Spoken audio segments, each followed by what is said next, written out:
Guys, good morning. Ayan, nag-aalmusal tayo. Ang ating almusal ay ang ating tirang nilutong makaronya kagabi at nagkat ako ng cucumber pampagandaan.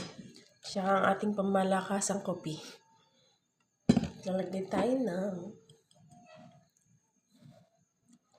hot sauce. Ayan. Kain po, guys. Breakfast tayo.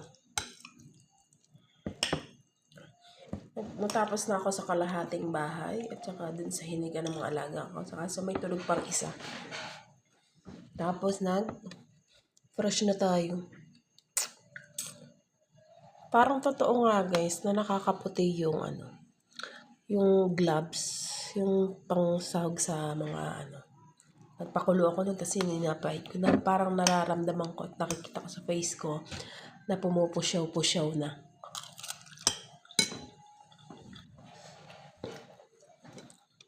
Kain guys.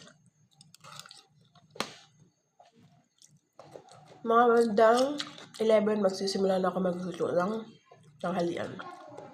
Kasi pag hindi ako nag-start guys, nagigising yung alaga akong maliit. Nahihirapan ako kasi umiiyak. Minsan maganda ang mood. Minsan hindi. Kaya laging karga. Ang sakit na ng balikot ko. Wala. Yun naman guys. Bye-bye.